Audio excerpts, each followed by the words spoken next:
అందరికీ నమస్కారం. అమ్మ మాట అమ్మాయి బాట ఛానల్కి స్వాగతం. మీ ఉపచేతన మనస్సు యొక్క శక్తి, the power of your subconscious mind. మనం ఆ వర్డ్స్ అంటేనే దానిలో ఉండే పవర్ మన గొంతులోకి వచ్చేస్తుంది, మనం తెచ్చుకోక్కర్లేదు. అంటే సబ్కాన్షియస్ మైండ్లో ఎంత పవర్ ఉందో, ఎన్ని విషయాలు చేయగలదో, ఏది చెయ్యగలదో మనకి అర్థమైపోయింది. మధ్యలో స్కిప్ చేయకుండా చివరి వరకు వినండి. లైక్ చేసి షేర్ చేయండి. ఫస్ట్ టైం అయితే సబ్స్క్రైబ్ చేసుకోండి. తప్పకుండా మన జీవితాలకి ఉపయోగపడుతుంది. మన జీవితాన్ని మనం మార్చుకోగలము. మొదలు పెట్టుకుందామా? అతడు మరింత మంచి ఉద్యోగాన్ని చేపట్టాడు. మా పొరుగునే ఉన్న ఒక నిర్వాహకుణ్ణి 60 ఏళ్లు నిండాయని కొన్ని నెలల క్రితం ఉద్యోగంలో నుంచి తీసేశారు. అతను ఆనాడు మళ్ళీ, నేను దీనిని మరోలా చూస్తున్నాను. నాకు ఇప్పుడే కిండర్ గార్డెన్ నుంచి మొదటి తరగతికి ప్రమోషన్ పురోగతి దొరికింది. అతను ఇలా తాత్విక జవాబిచ్చాడు. హై స్కూల్ పరీక్షలు ఉత్తీర్ణతయ్యాక కాలేజీకి వెళ్ళాను. అంటే నిచ్చెనలో ఒక మెట్టు ఎక్కి పైకి వెళ్ళాను. నా చదువులోనూ జీవితాన్ని అర్థం చేసుకోవటంలోనూ నేను ముందడుగు వేశాను. నేనెప్పుడు చెయ్యాలనుకుంటున్న పనులు చెయ్యటానికి ఇప్పుడు నాకు స్వేచ్ఛ దొరికింది. మరో మాటలో చెప్పాలంటే, ఉద్యోగం నుంచి రాజీనామా జీవితం అనే నిచ్చెనలో ఇంకో మెట్టు పైకి పోవడమే. బ్రతుకు తెరువు కోసం డబ్బు సంపాదించాలన్న ధ్యేయంపై ఇక దృష్టి పెట్టనన్న తెలివైన నిర్ణయానికొచ్చాడతను. ఇప్పుడు తన జీవితాన్ని ఎలా జీవించాలన్న దానిపై అతను తన దృష్టిని కేంద్రీకరించదలిచాడు. కొన్నేళ్లుగా అతను ఒక ప్రారంభ దశలో ఉన్న ఫోటోగ్రాఫర్గా ఉంటున్నాడు. ఫోటోగ్రఫీలో ప్రక్రియలను నేర్చుకోవడానికి చేరాలనుకున్నాడు. తర్వాత అతను ప్రపంచ పర్యటనకు వెళ్ళాడు. తను సందర్శించిన ప్రతి దేశంలోనూ ప్రసిద్ధ ప్రదేశాలను సినిమాలుగా తీశాడు. అతనిప్పుడు కొన్ని బృందాలకు లాడ్జీలలోనూ క్లబ్బులలోనూ ఉపన్యాసాలిస్తున్నాడు. నిరంతరము అతను జనాదరణ పొందిన డిమాండ్లో ఉన్నాడు. మీకు బయట ప్రపంచంలోని ఏదైనా ఒక విలువైన విషయంలో అభిరుచి పెంచుకోవడానికి లెక్కలేనన్ని మార్గాలున్నాయి. కొత్త సృజనాత్మకమైన ఆలోచనల పట్ల ఉత్సాహభరితంగా ఉండాలి. ఆధ్యాత్మిక ప్రగతి సాధించాలి. నేర్చుకుంటూ అభివృద్ధి చెందాలి. ఈ విధంగా మీరు హృదయంలో యవ్వనంతో ఉండగలరు. ఎందుకంటే మీరు కొత్త సత్యాలను తెలుసుకోవాలన్న తపనతో ఉంటారు కనుక. అన్ని సమయాలలోనూ మీ శరీరము మీ ఆలోచనలను ప్రతిబింబిస్తుంది కనుక. మీరు సామాజిక నిర్మాత కావాలి. సమాజానికి బందీ కాకూడదు.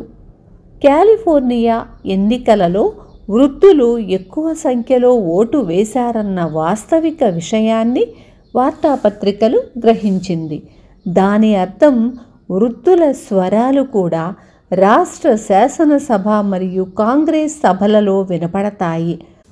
యజమానులు తమ ఆడ మగ సిబ్బంది పట్ల వయస్సు ప్రాతిపదిక మీద వివక్షత చూపించటాన్ని సమాఖ్య చట్టం నిషేధిస్తున్నాయని నా నమ్మకం.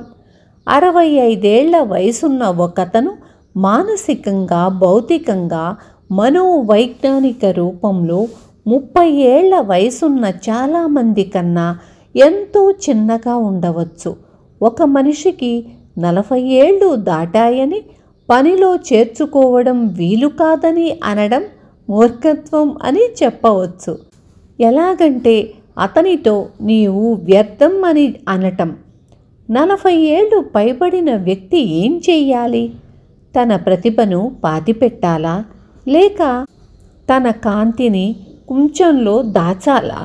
మనుషులు ఎవరైతే వయసు కారణంగా పని చెయ్యకుండా నిరోధింపబడినచో వారు వివిధ స్థాయిలోని ప్రభుత్వ ఉద్యోగాలలో కొనసాగించుకోవాలి. సంస్థలు ఏవైతే వారిని పనిలో చేర్చుకోలేదో, వారి జ్ఞానం మరియు అనుభవం ప్రయోజనం పొందలేకపోయిందో వారికి మద్దతు ఇవ్వడానికి ఆ సంస్థలకు పన్ను విధించారు. ఇది ఒక విధమైన ఆర్థిక ఆత్మాహుతి. మనిషి తన శ్రమకు ఫలం అనుభవించుటకు ఉన్నాడు. అతను సమాజానికి ఉత్పత్తునిదారిగా ఉన్నాడు, కానీ బందీగా కాదు. ఇది సోమరితనానికి దారితీస్తుంది. వయసు పెరుగుతున్న కొద్దీ ఒక వ్యక్తి శరీరం తాలూకా వేగం క్రమక్రమంగా తగ్గిపోతుంది.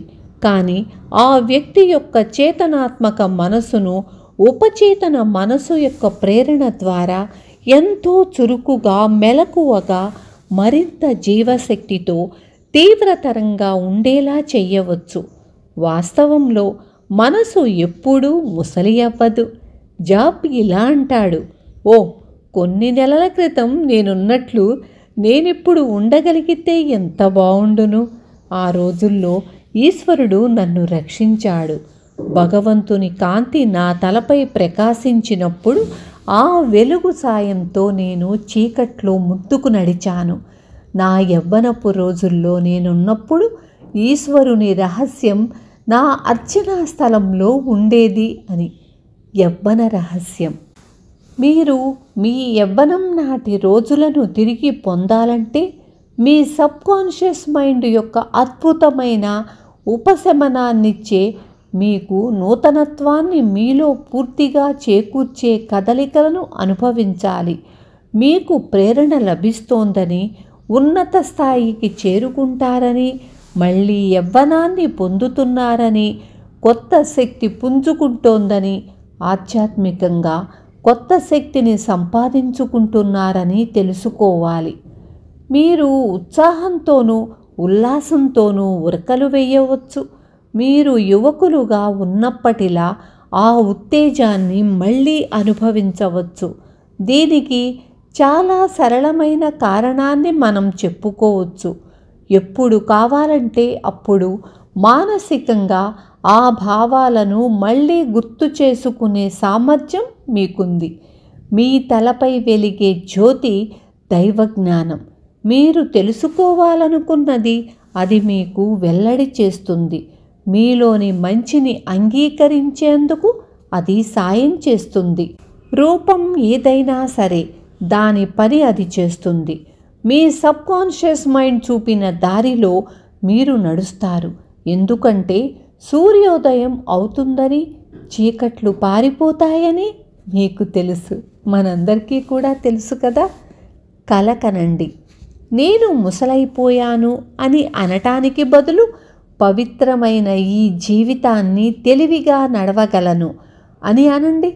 సంస్థలు, వార్తాపత్రికలు లేక గణాంకాలు మీ ముందు మీ ముసలి రూపాన్ని, గడిచిపోతున్న సంవత్సరాలు, క్షీణత, వృద్ధాప్యం, పనికిరానితనం వంటివి ఉంచనీయకండి. వాటిని తిరస్కరించండి. ఎందుకంటే అవన్నీ అబద్ధం. అటువంటి ప్రచారాన్ని నమ్మవద్దు. జీవితం గురించి ప్రకటించండి, మరణం గురించి కాదు. సంతోషంగా, ప్రకాశవంతంగా, శాంతంగా, శక్తిమంతంగా విజయం సాధించిన రూపంలో మనల్ని మనం కల్పన చేసుకోవాలి, అంటే చూసుకోవాలి. విన్నారు కదా, అర్థమైంది కదా. మళ్ళీ మళ్ళీ వినండి. దాన్ని మనం ఎలా ఆచరణలో పెట్టగలం, ఎలా పెట్టుకుంటే మనకి ఉపయోగంగా ఉంటుంది అనేది మనందరికీ అర్థమైపోయింది. ఇక మనం మళ్ళీ మళ్ళీ వినాల్సిన పని కూడా లేదు అనుకుంటున్నాను. లైక్ చేసి షేర్ చేయండి. ఉంటాను. Thank you.